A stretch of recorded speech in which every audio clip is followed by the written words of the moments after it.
पाठ 5 बचत। पाठ प्रवेश।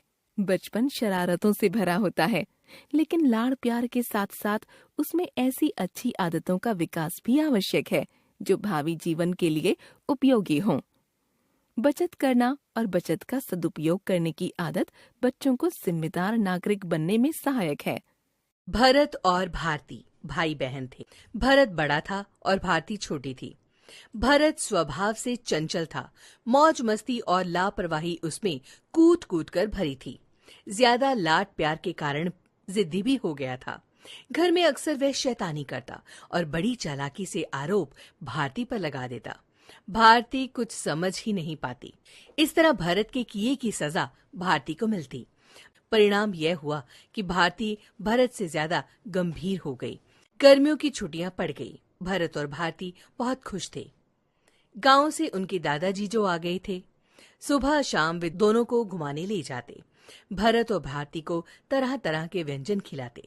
दादाजी 2-4 दिनों में ही समझ गए कि भरत और भारती में बहुत अंतर है। एक दिन की बात है, दादाजी ने भारती से कहा, बेटी, तुम तो कभी किसी चीज की मांग नहीं करती। भरत को देखो, हमेशा कुछ ना कुछ खाने की जिद करता रहता है। भारती पहले तो चुप रही, फिर बोली, दादाजी, भरत भाई की इच्छाएं आप पूरी कर देते हैं तो मेरी भी इच्छाएं पूरी हो जाती हैं।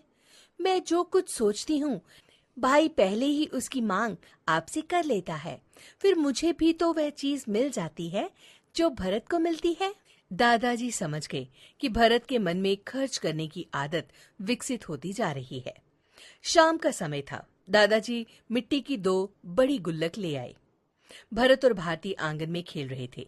दादाजी ने दोनों को बुलाकर कहा, ये लो तुम दोनों के लिए अलग अलग गुल्लक। अब देखते हैं कि दोनों में से कौन ज्यादा रुपए जमा करता है। जो ज्यादा बचत करेगा, मैं उसे जाने से पहले कुछ इनाम दूंगा। तुम अपनी अपनी गुल्लक में पहचान का निशान लगा दो। दिन गुजरते गए। भरत और भारती गुल्लक में रुपए जमा करने का एक भी मौका नहीं गंवाते। भारती अपने जेब खर्च का ज्यादातर हिस्सा गुल्लक में डालती जाती। वहीं भरत भी रुपए जमा कर रहा था, मगर वह खाने पीने की चीजों में ज्यादा रुपए खर्च कर देता था। एक दिन भरत और भारती गुल्लकों को लेकर झगड़ रहे थे। भरत बोला, दादाजी, भारती ने अपनी गुल्लक बदल दी है। मैंने अपनी और भारती की गुल्लक में कलर पेंसिल से निशान लगाया था। मेरे वाली गुल्लक में वे निशान है, मगर भारती की गुल्लक में नहीं। मुझे लगता है भारती ने जरूर कोई गड़बड़ की है। दादाजी बोले, भरत, तुम्हारी गुल्लक तो तुम्हारे पास है ना? तुम्हें भारती की गुल्लक से क्या मतलब? जरूर तुमने ही कोई गड़बड़ की है। लाओ, दोनों अपनी अपनी गुल्लक मुझे दो। इन्हें अभी फोड़कर देखा जाएगा। ये सुनते ही भारती रोने लगी। दादाजी ने भरत की गुल्लक को पहले फोड़ा। भरत की गुल्लक में से 230 रुपए निकले। अब भारती की गुल्लक की बारी थी। दादाजी के साथ साथ भरत भी यह देखकर हैरान था कि भारती की गुल्लक में 25 रुपए ही निकले। भारती, ये क्या? तुम्हारी गुल्लक से सिर्फ इतने ही रुपए?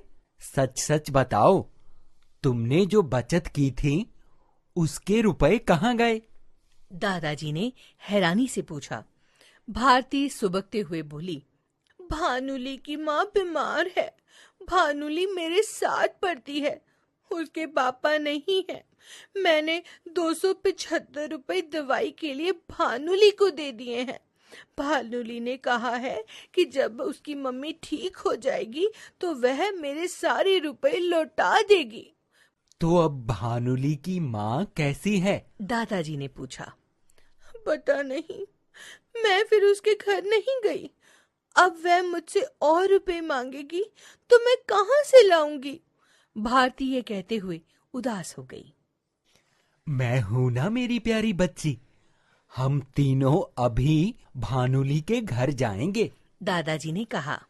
ये मेरे 230 रुपए भी भानुली की मम्मी को दे देंगे। भानुली अच्छी लड़की है, उसने स्कूल में मेरी कई बार मदद की है। भरत ने कहा।